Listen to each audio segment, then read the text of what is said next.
Bien, en esta semana, que es la semana número 4, vamos a terminar entre la clase de hoy y la clase de mañana el tema de raíces de ecuaciones. Esta vez nos corresponde estudiar los métodos abiertos.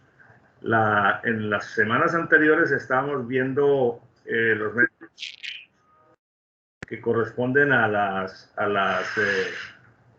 estrategias de la bisección y de la regla falsa, que parten de la base de un conocimiento previo de la raíz, pues del sitio o de la vecindad donde se encuentra la raíz, porque los métodos requieren que el analista escoja un intervalo dentro del cual se sabe que está la raíz y opera el método cualquiera de los dos, que tienen técnicas muy similares, para acercarse gradualmente a la raíz, descartando porciones del intervalo según sea el análisis que haga y que el método plantee.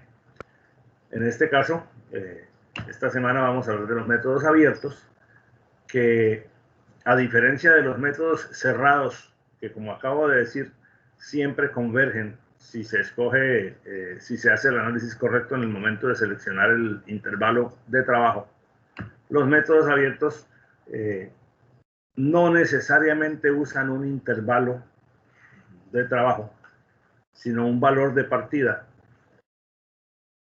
lo cual los hace, digamos, muy fáciles de usar, pero tienen el riesgo de que eventualmente no convergen a la raíz, sino que se disparan hacia lugares insospechados.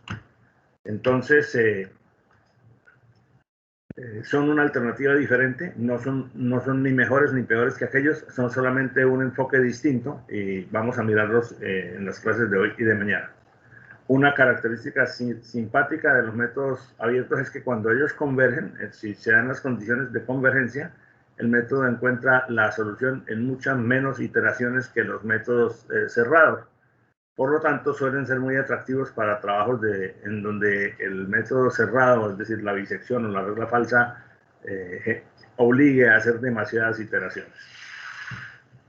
Bueno, entonces empecemos con un método muy simple, bastante simple, quizás es casi que trivial, que se llama la iteración de punto fijo.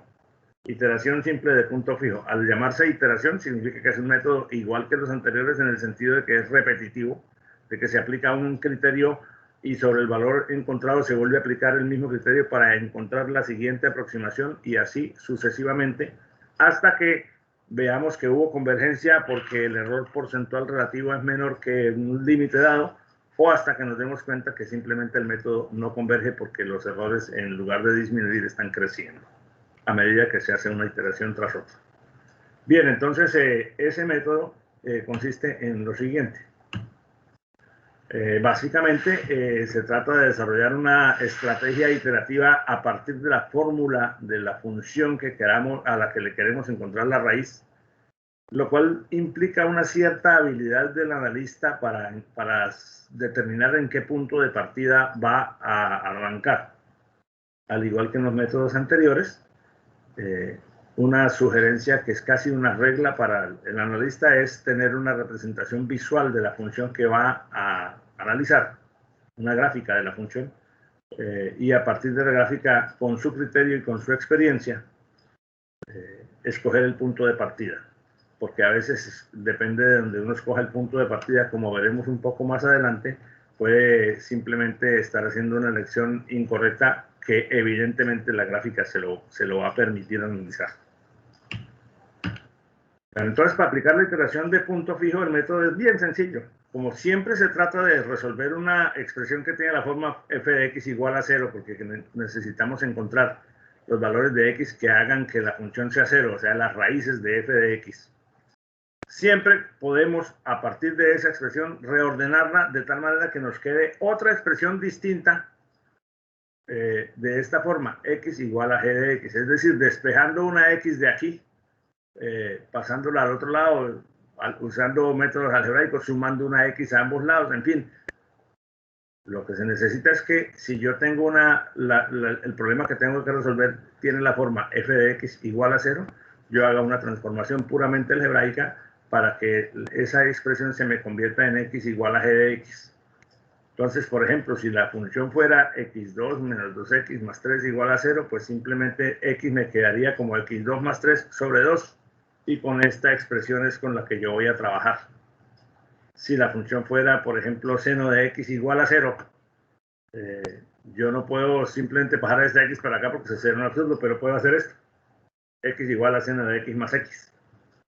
De tal manera que siempre la expresión de la función que quiero resolver la transforme yo en una que tenga la forma x en el lado izquierdo igual a lo que resulte de la transformación algebraica para garantizar que la expresión, o sea, que la expresión es equivalente a la función original.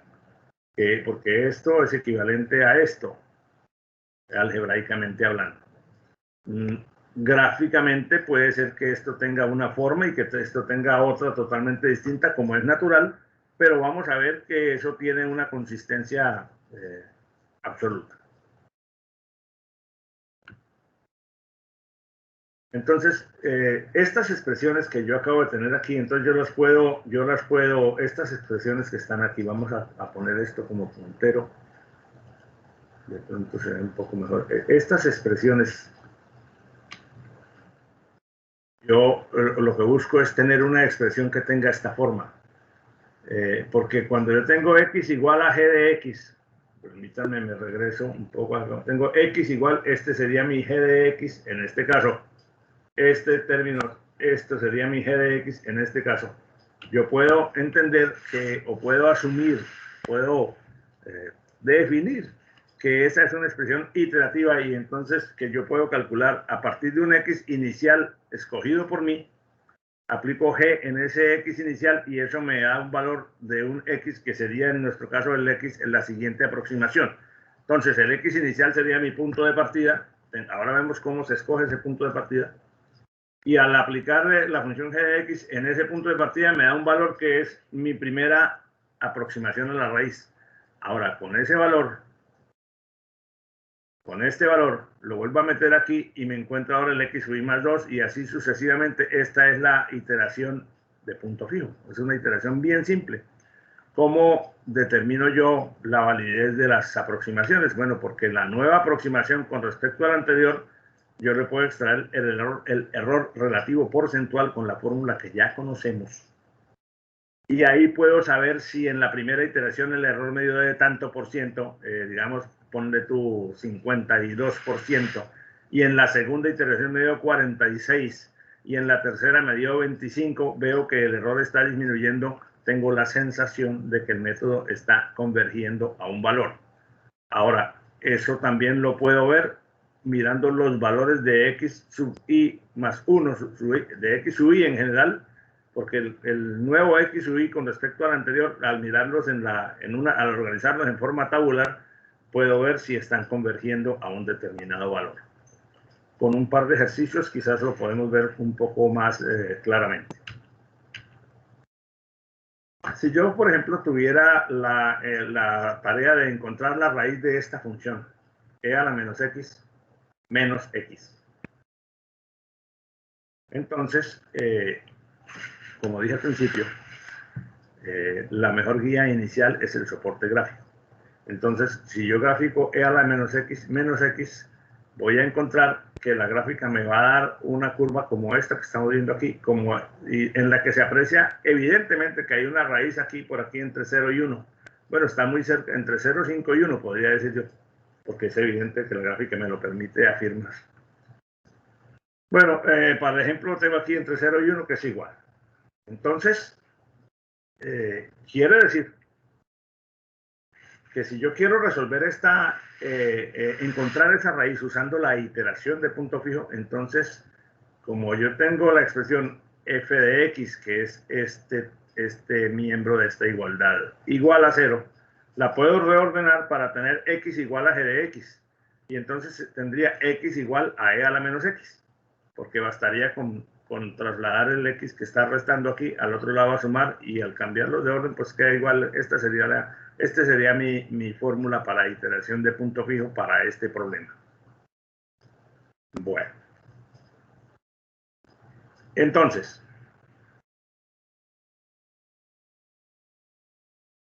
con esta expresión nuestra fórmula iterativa sería x sub i más 1 igual a e a la menos x sub i. Entonces, que yo puedo, arrancando de un x0 y de un x inicial igual a 0 o a un valor escogido en alguna zona por acá, un poquito más adelante vemos cómo se debería escoger ese valor. Puedo hacer la iteración. Con ese valor inicial calculo el valor de este miembro y ese me da el x1. Ahora, con el valor del x1 lo pongo aquí como exponente, calculo el valor de este miembro y encuentro el x2. Con el valor del x2 lo pongo como exponente en este miembro, calculo el valor de este miembro y ahí encuentro el x3 y así puedo seguir iterando tantas veces como sea necesario. Naturalmente, al hacer cada iteración tengo que mirar el valor x sub i nuevo con respecto al anterior, al inmediatamente anterior, qué diferencia porcentual hay para saber si ya llegué al límite de tolerancia que deseo o para decidir si hago más iteraciones. Entonces, como ya lo dijimos, el x inicial es un punto de partida que yo puedo escoger, arbitrariamente, pero si lo sé escoger con un poquito de criterio, voy a tener más rápidamente el resultado, como lo veremos ahorita más adelante. Entonces, con esa iteración, con esa expresión que tuvimos en la lámina anterior, x sub i más 1 igual a e a la menos x sub i, empezamos a hacer la iteración. Iniciamos la prueba, escogimos ahora por el momento, admítame, escojamos el valor inicial en x igual a 0 arbitrariamente. Y entonces la primera iteración sería x sub 1 igual a e a la menos x sub 0, o sea, x sub 1 igual a e a la menos 0, porque el x sub 0 que escogimos es un 0. Entonces el x sub 1 me da 1.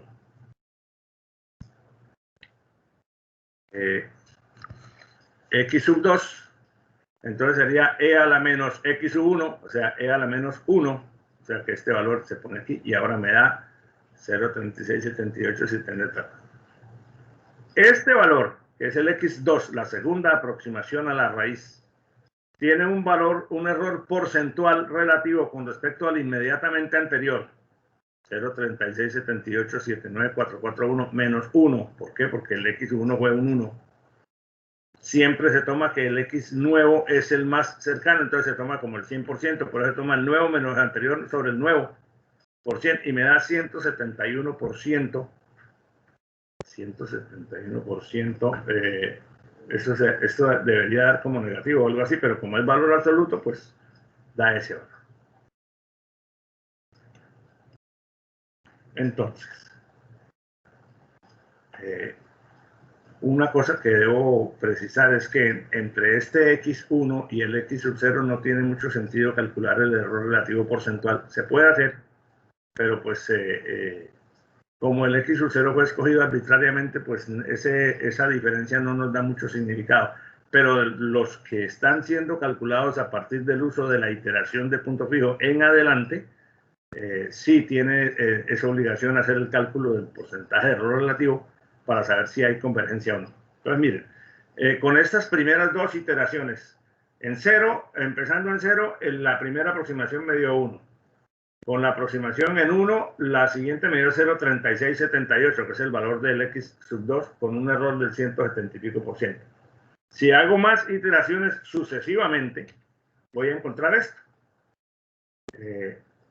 Con 0,36 me da 0,69, con 0,69 me da 0,5 y veo dos cosas. Primero, a medida que hago bastantes iteraciones, el valor del x sub i tiende a estabilizarse alrededor de una cantidad, 0,5671. Hasta aquí vamos 0,5671 fijas, ya están fijas porque hasta el 5671 no presentan variaciones. Y obviamente por esa misma razón, el valor del error relativo porcentual también tiende a disminuir. Entonces, con esas 20 iteraciones, son estas mismas. Ahora, hago otras 20 más para mostrar hasta dónde pudimos llegar. Esto, pues, es una tabla simple que hice en un Excel. Y en 40 iteraciones, en 39 iteraciones, estamos ya en un valor tan estable, 0,567143,290, con un porcentaje de error prácticamente de 0. Obviamente, si mi porcentaje de error era del 0,01%, en la iteración 18 ya yo tenía un porcentaje de error inferior, pero 0,01% es el 1 por 10.000, o sea, es un porcentaje de error muy pequeño. Si yo tengo, si mi proceso tiene una tolerancia mayor, menos del 1%, entonces menos del 1% en 10 iteraciones ya tenías el resultado, porque en la iteración 10 tiene un error del 0,62%. Mi consejo es que siempre, aunque tú tengas una tolerancia definida en un proceso, siempre busques el menor porcentaje de error que sea posible y con la cantidad de cifras que lo puedas representar, porque ese es el que menor, como ya vimos anteriormente, ese valor es el que menor error arrastra al final. Bueno, entonces ahora miremos esto desde un punto de vista gráfico. Nosotros estamos viendo esta gráfica, permítanme, me devuelvo, esta gráfica. Pero esta gráfica, esta curva, es la de esta función. Lo que hemos hecho al hacer la separación en dos es una cosa distinta. Entonces vamos a la gráfica que estábamos viendo ahorita para hacer el análisis. Entonces, al hacer la separación, bueno, la gráfica verde, este gráfico con respecto al anterior tiene una escala muy diferente, por lo tanto, la curva que estamos viendo es esta. Esta es la curva de e a la menos x, que pasa por el intervalo 0,5, la raíz de 0,57 y pico, como lo vimos en la lámina anterior, 0,567. Okay. Entonces, esta es la gráfica de f de x. Cuando yo separé esa función para lograr la expresión iterativa del método de punto fijo, puse por un lado e a la menos x igual a e a la menos x. Entonces, la gráfica y igual a x es la línea recta. No tiene, es la línea recta a 45 grados, la recta identidad, y igual a x. El otro miembro de la iteración de punto fijo es e a la menos x para este ejemplo, y e a la menos x es esta curva. Entonces, ¿qué estoy diciendo yo? Donde la x sea igual a e a la menos x, en ese punto donde la recta identidad sea igual a e a la menos x, es el mismo punto donde la función original tiene su raíz. Porque x igual a e a la menos x no es otra cosa que una separación algebraica de esta expresión. Entonces, donde estos dos sean iguales, es donde esto se hace cero. Y eso es una verdad matemática inobjetable. Donde x sea igual a e a la menos x, la resta de los dos da cero, porque esto pues salió de separar esa función original en dos miembros. Entonces, eso es lo que hace el método de punto fijo. No usa la función original, usa la descomposición en x igual a g de x, donde x pues obviamente es la recta identidad y g de x es lo que resulte de la separación. En este caso, g de x es e a la menos x. Y donde esas dos, lo que él hace es buscar para cuál valor de x esas dos partes se igualan, porque sabemos que donde ellas dos sean exactamente iguales en ordenada, está el valor de la abscisa que hace cero la función original. Ese es el criterio que le da sentido a la iteración de punto fijo. Bueno, quisiera saber si hasta este momento estamos claros o hay alguna pregunta.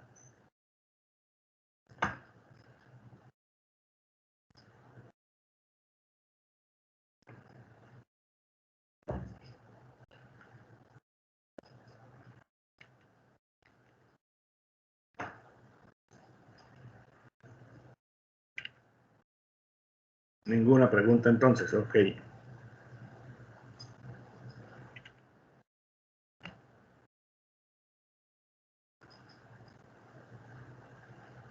Bueno, entonces continuemos.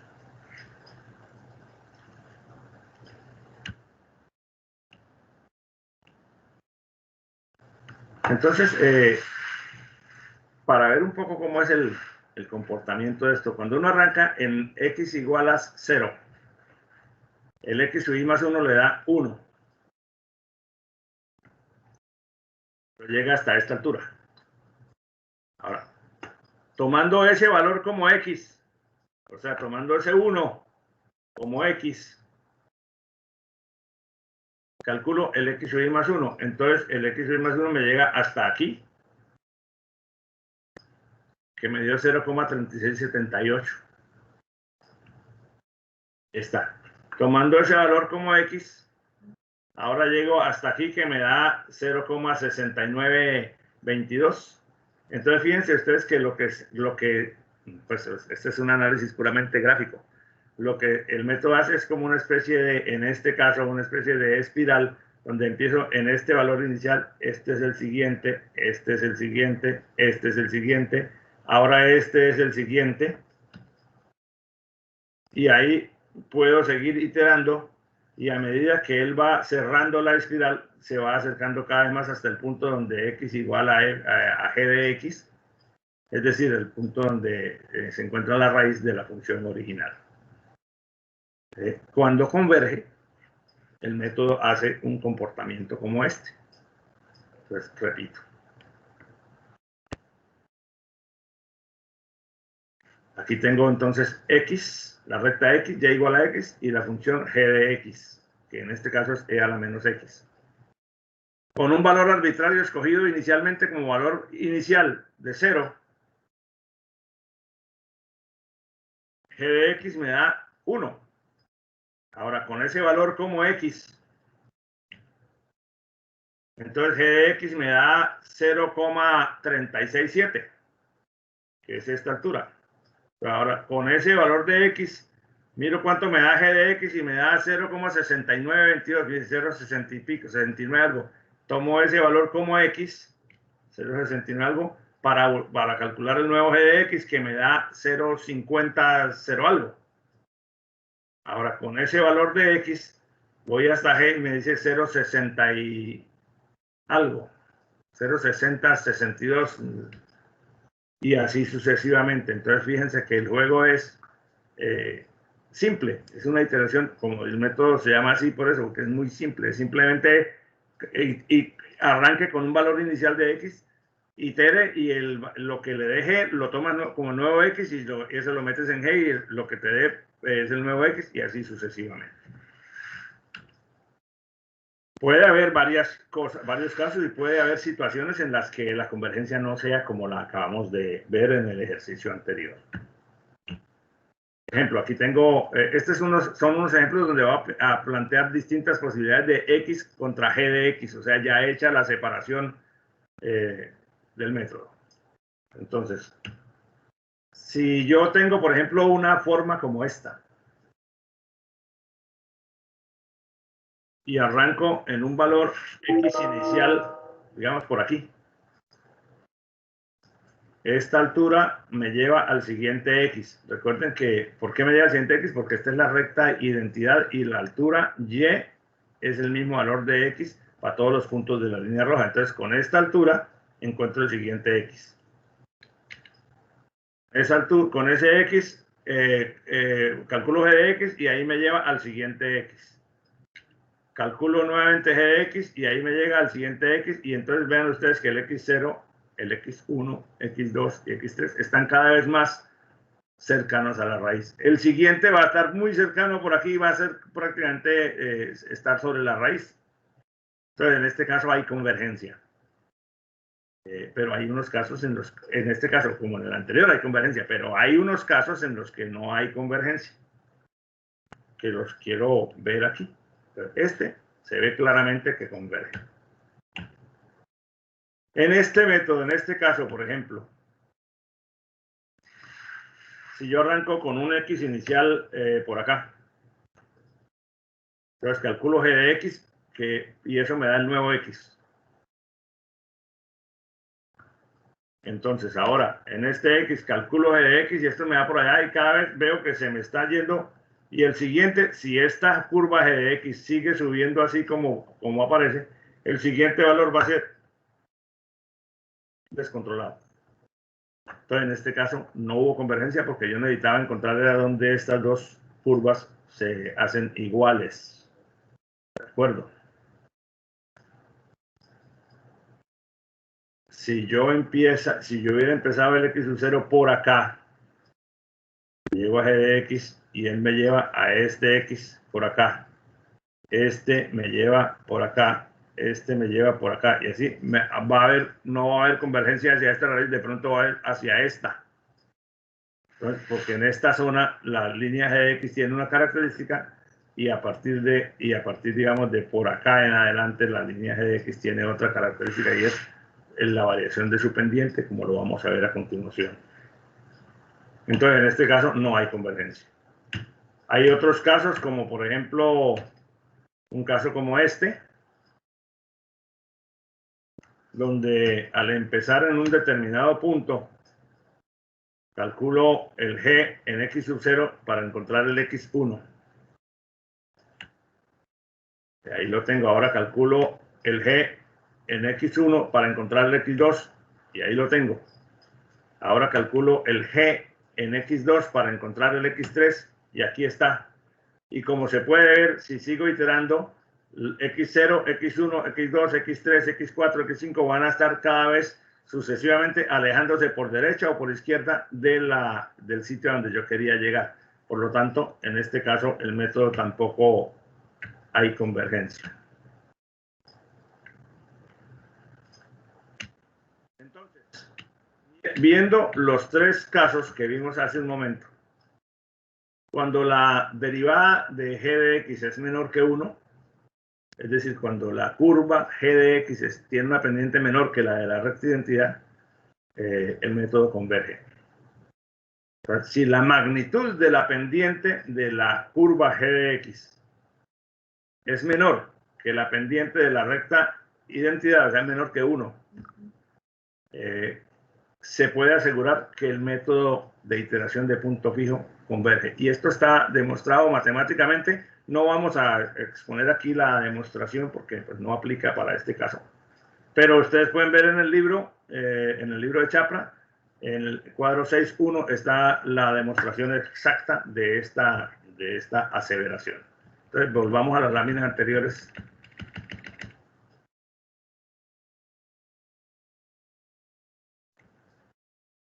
En este caso, la curva tiene una pendiente menor a la de la recta identidad, por eso hay convergencia. En este caso, la curva tiene una pendiente mayor a la de la recta identidad y por eso no hay convergencia. Pasa lo mismo. No hay convergencia porque la pendiente de esta curva tiene una magnitud más alta que la pendiente de la recta identidad. Bueno, esta no, tampoco la voy a explicar aquí muy detalladamente. Esto no es un programa, es más un algoritmo porque está hecho en lenguaje natural. Pero lo que hace es demostrar cómo se itera mientras que haya una tolerancia más allá de la que yo quiero, o mientras que no encuentre la raíz, o si se pasa el número de iteraciones que yo establecí como un valor máximo para iterar.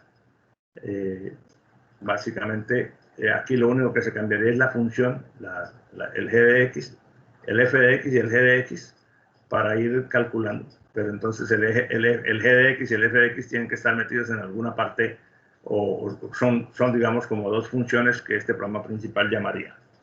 Esto lo dejo para que ustedes lo analicen con el detenimiento del caso. Ese, digamos, es el primero de los métodos abiertos que vamos a estudiar. Entonces, volvamos nuevamente. Quiero saber si hay alguna pregunta o alguna interrogante o alguna duda que haya surgido con la explicación. Profe, acabo de llegar. Hola, ¿cómo estás? ¿Me recuerdas tu nombre, por favor? Gerald Foreword. Profe, yo también, Juan José Pereira. Profe, Fabián Camilo. Y Carlos Caro. Fabián Camilo y Carlos Alberto. Listo, muy bien, muchas gracias. Entonces, ¿no hay preguntas? Sí, profe, yo digo, ¿siempre vamos a tomar la función identidad X? Sí, porque en el método este de iteración de punto fijo, vamos a regresar un poquito atrás. Lo que hacemos es la siguiente, o sea, lo que se hace es lo siguiente. Esto. A ti te piden resolver una expresión de esta forma, una función igual a 0, es decir, hallar las raíces de esta función. ¿Dónde esta función vale 0? Entonces, el método este dice, bueno, reordene esa expresión de manera que te queden por separado la x y lo que resulte del reordenamiento. Entonces, por ejemplo, en el caso de que si fuera esta expresión la que tú quieres resolver, con este método simplemente transformas esto en esto. X igual a lo que resulte, que sería x cuadrado más 3 sobre 2, ¿cierto? Si fuera, por ejemplo, seno de x igual a 0, entonces uno siempre busca x igual a lo que resulte. Entonces, en este caso, como aquí no puedo despejar la x, se la agrego a ambos lados y me queda x igual a seno de x más x.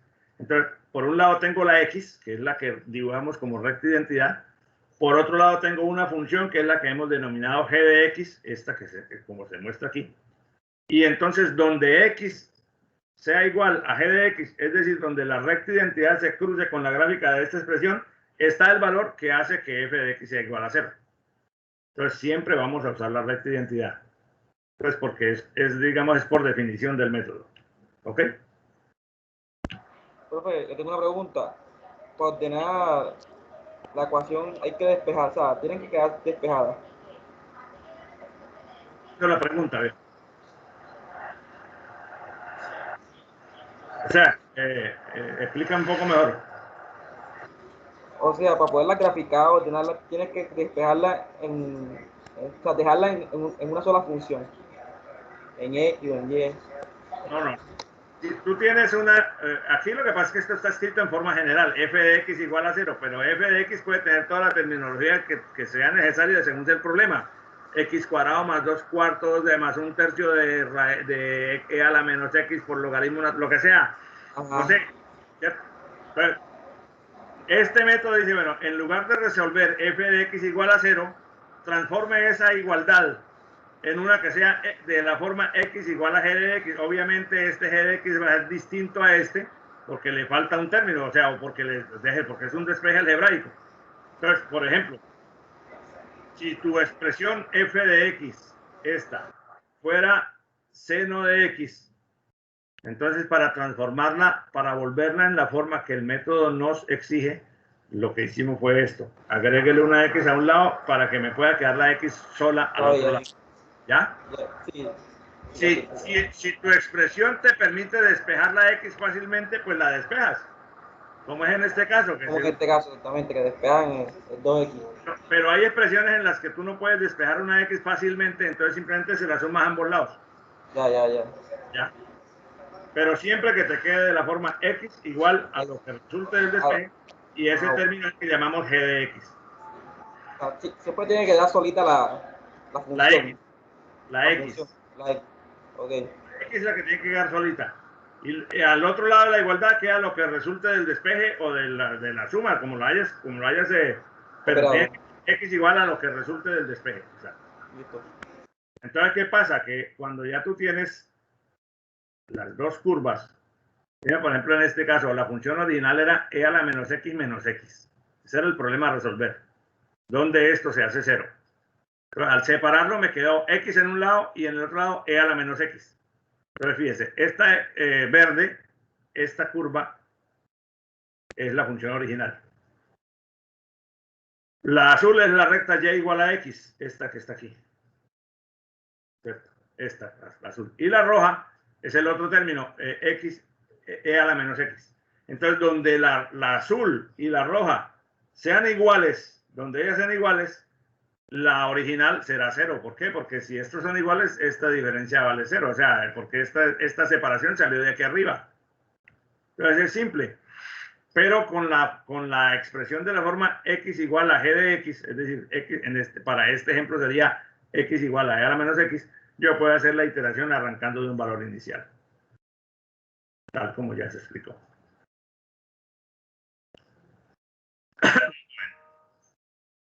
Ahora entonces veamos el método de Newton-Raphson.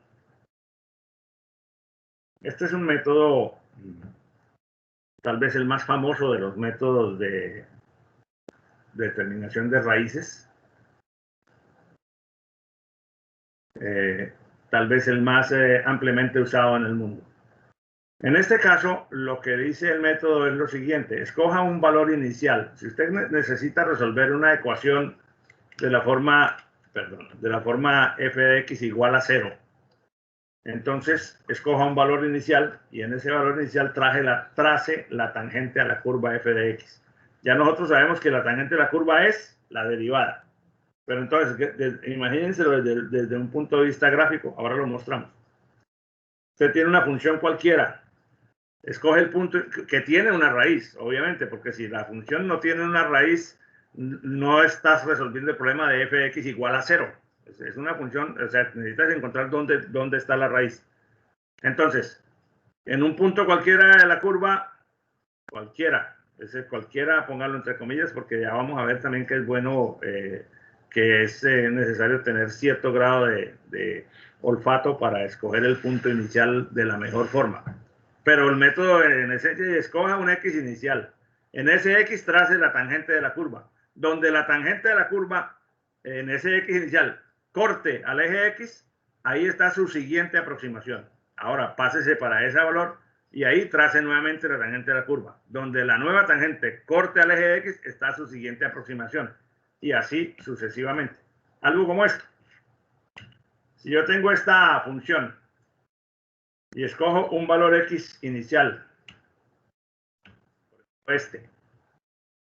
trazo la tangente a la curva en ese punto y ahí la tengo. Entonces, donde esa línea tangente corta al eje horizontal, tengo la siguiente aproximación de mi raíz. Repito la circunstancia, repito la metodología, pero ahora en este punto, obviamente. Entonces, ahora repito en este punto, ya la tangente no es la que tenía, sino la que sale aquí. Y donde corte esa tangente, ahí está la siguiente aproximación. Repito en ese punto, calculo la tangente, trazo la tangente y donde corte, y ahí está la siguiente aproximación. Si ustedes ven, es evidente que los x1, x2, x3, xy más 1, xy más 2, bueno, x0, x1, x2, x3, x4, se están acercando al punto raíz. En los tres casos, ¿qué es lo que hemos hecho? Trazar la tangente, mirar dónde corta. Ahora, trazar la tangente, mirar dónde corta. Ahora, trazar la tangente, mirar dónde corta. Las tres líneas rojas que hemos visto son la misma, son diferentes lugares geométricos como líneas, pero son la misma cosa, es la derivada de la función calculada en diferentes puntos. ¿Ya? Entonces, como la tangente a la curva no es más que la derivada de la función, la línea derivada de la función azul aplicada en este punto. Entonces, uno puede decir fácilmente que para ese punto x sub y, la derivada es esta altura sobre esta diferencia. ¿De acuerdo? F de x sub y más 1 menos 0 sobre xy menos xy más 1. Entonces, de ahí puedo yo decirle, por un simple despeje algebraico, que xy más 1 se puede calcular como el xy menos el cociente entre la función y su derivada aplicadas en el punto xy. Entonces, esta expresión que aparece acá, xy más 1 igual a xy menos f sobre f' de xy, es la fórmula de Newton-Raphson. Obviamente, para poderla aplicar, yo tengo que tener la función y tengo que saber cómo es la expresión de la derivada de la función. Entonces, a veces hay situaciones en las que este método no es amable, porque si yo no tengo cómo calcular la derivada de la función, pues no lo puedo aplicar. Pero en los casos en que yo puedo aplicar la derivada de la función, en que yo la conozca, este método es el más eficiente, el más veloz que existe. Miremos el mismo caso del ejemplo anterior, f de x igual a e a la menos x, a partir de un punto inicial x sub 0 igual a 0. Ahí está mi función, otra vez con una escala más grande, pero la derivada de la función, ¿cuánto es la derivada de e a la menos x? Bueno, ingenieros, ustedes saben muy bien que eso es menos e a la menos x menos 1.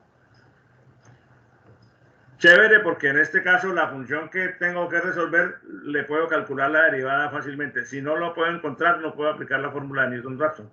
Pero como sí lo pude, tengo la f, la función f de x, tengo la derivada de f de x, entonces yo puedo fácilmente aplicar la fórmula de Newton-Raphson, que en este caso sería x sub i más 1 es igual a x sub i menos la función sobre su derivada. Aunque habría que decir aquí que yo tendría que poner aquí x sub i y x sub i, porque se trata no de hacerla en forma general, sino en forma específica para el punto x sub i. O sea que aquí hay que hacer la corrección de que esto va aquí un x sub i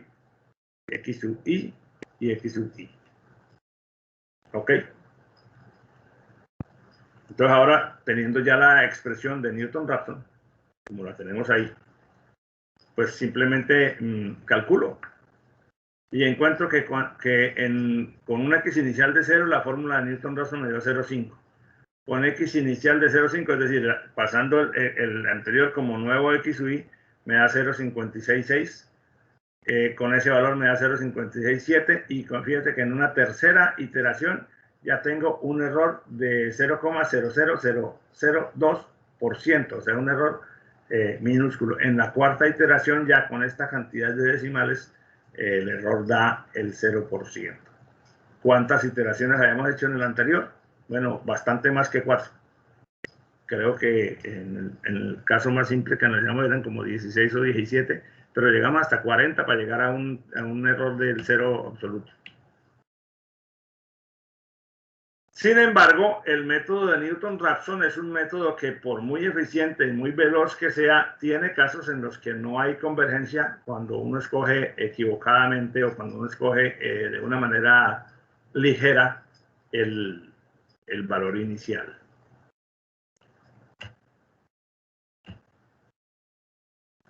Mire, por ejemplo, este caso. Si yo tengo x a la 10 menos 1, ¿cómo es la derivada de x a la 10 menos 1? Pues 10x a la 9, ¿no? Entonces nuestra fórmula de Newton-Raphson sería x sub i más 1 igual a x sub i menos f sobre f' de x sub i. Entonces, en términos concretos de nuestro ejercicio, sería x sub i más 1 igual a x sub i menos x sub i a la 10 menos 1 sobre 10 x sub i a la 9, f sobre f'. Y con esta expresión se calculan las iteraciones. Arrancamos con un valor inicial de 0,5 que nos lo da el problema. Entonces quiere decir que el primer x sub i es 0,5 menos 0,5 a la 10 menos 1 sobre 10 por 0,5 a la 9. Y eso me arroja un valor x sub 1, que me dio 51,65. Con ese valor alimento la fórmula y me dio 46,48. Con ese valor alimento la fórmula y miren lo que me está pasando aquí. Los valores aparentemente están haciendo convergencia. No sé todavía porque no es muy rápida. Están disminuyendo primero de a 5, luego de a 4, luego de a 2. Están haciendo una disminución, pero el porcentaje de error extrañamente se mantiene en el 11%. O sea, uno dice, ¿pero qué pasa aquí? Y seguimos iterando y bueno, por allá al final de más iteraciones encontramos que ya hay como una convergencia hacia un determinado valor. ¿A qué se debe? Imagínense si yo arranco en 0,5, que es por acá. ¿A dónde apunta la pendiente? ¿Sí? Entonces, como esta zona de la curva, sobre todo esta primera zona donde estamos iterando, tiene una pendiente casi nula, entonces la diferencia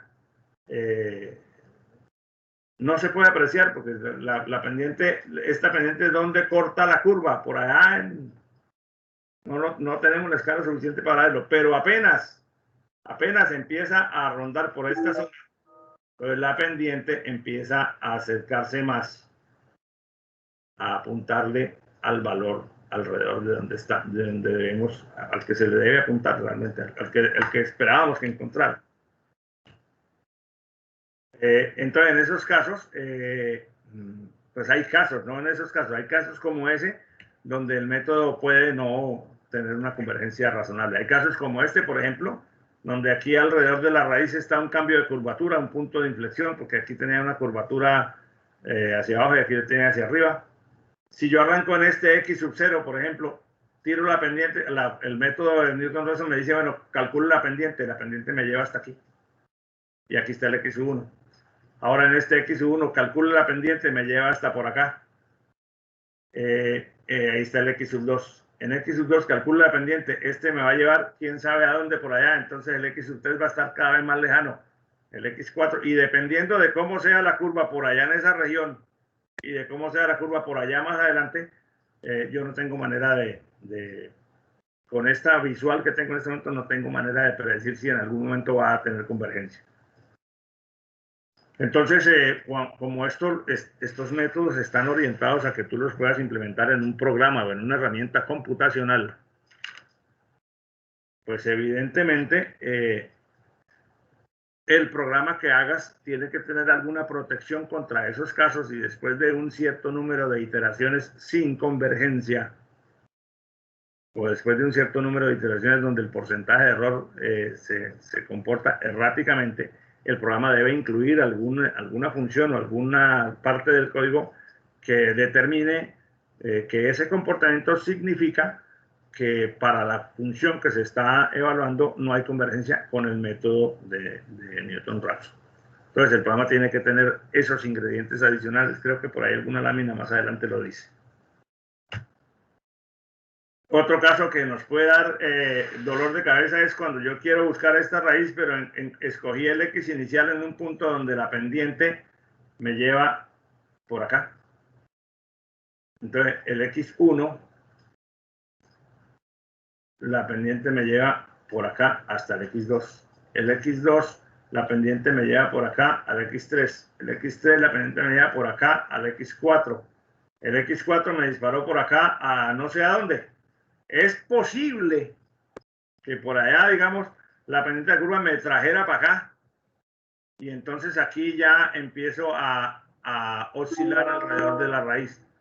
Pero por haber empezado en la vecindad de un mínimo que no es raíz, podría correr el riesgo de que un determinado X sub I caiga en el punto o muy cerca del punto donde la pendiente es 0, y entonces no hay corte con el eje de las X de esa pendiente, o se produce por allá cerquita al infinito.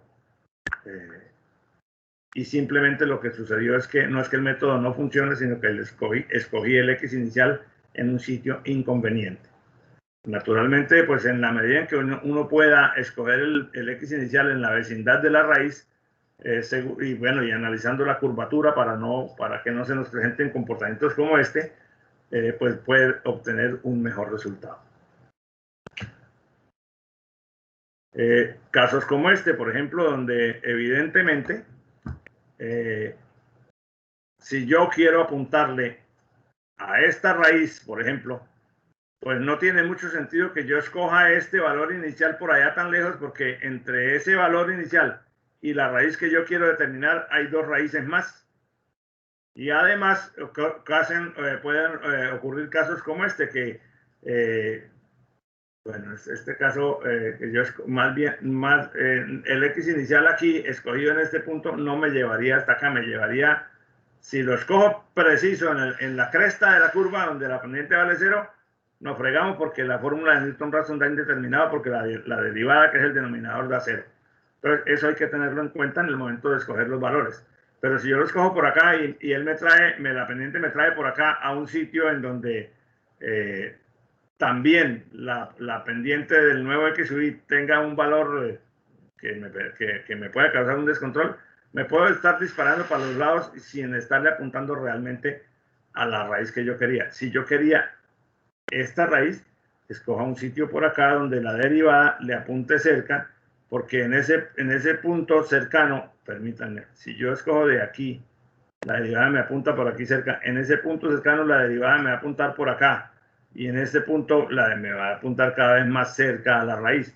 Entonces, la escogencia del valor inicial, del punto de partida, es crucial para que el método nos dé resultados rendidores. Ahora bien, si tú tienes esto en un programa de computadora, pues es sencillo probar, pues, con una pequeña percepción sobre la gráfica de la función, probar un valor y ver los resultados, y si no son satisfactorios o si no hubo convergencia, correr un poco el valor más cerca del sitio donde uno conoce que probablemente está la raíz, y hacer varias ejecuciones del programa hasta encontrar tu resultado. De hecho, los métodos numéricos y los programas de computador son para eso, para hacer pruebas, para hacer ejecuciones sucesivas, mejorando la calidad del resultado.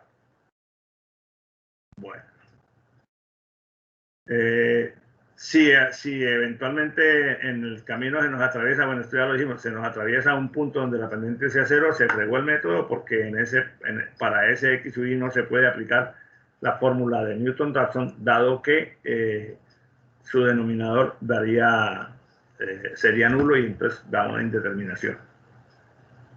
Eso puede ocurrir cuando uno está haciendo los cálculos, que de pronto al hacer un cálculo le dice, si lo hace en Excel, le dice error, el NAS que aparece. ¿Por qué? Porque la división por cero o por un valor extremadamente pequeño no se puede representar.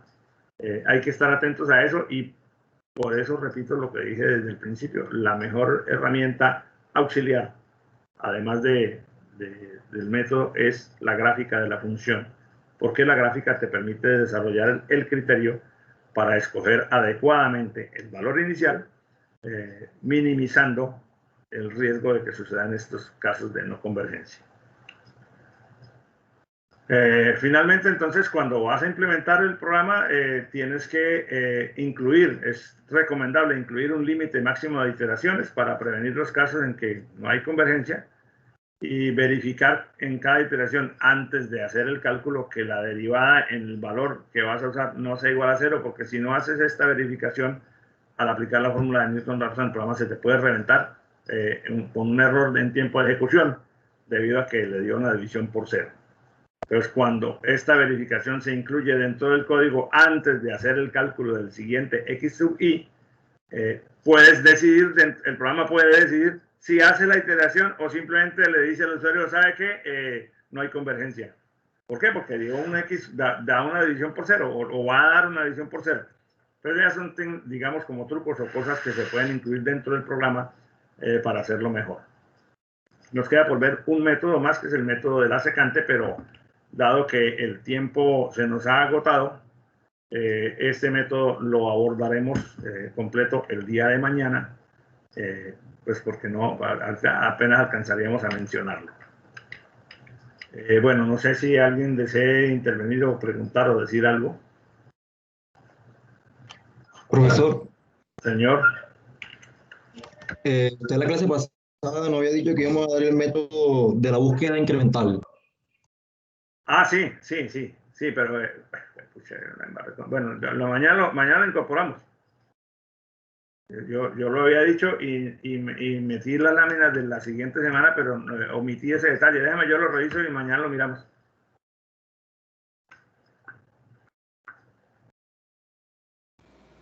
Eso es más o menos como punto fijo, pero déjame revisar si hay algún detalle adicional que yo haya omitido. Bueno, mañana lo ajustamos.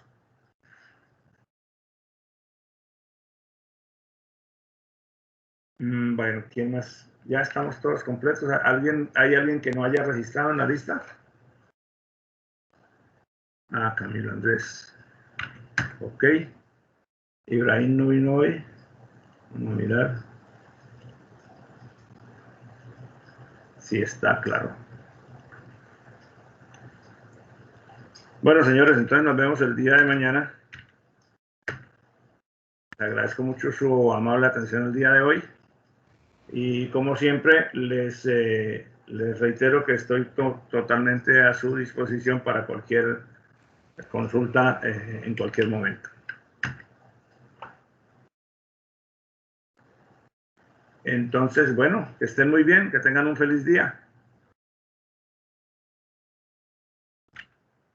Igualmente, profesor. Bueno, hasta pronto. Hasta pronto, profe. Profe, disculpe, profe. Señor. Yo llegué algo tarde a la clase y quería saber, y tuve un problema haciendo el código, así que yo no lo pude enviar. ¿Será posible que sí lo pueda enviar hoy? Ahorita hablamos entonces por el WhatsApp. Ah, bueno, profesor. Bueno, señor, que esté muy bien. Vale. También.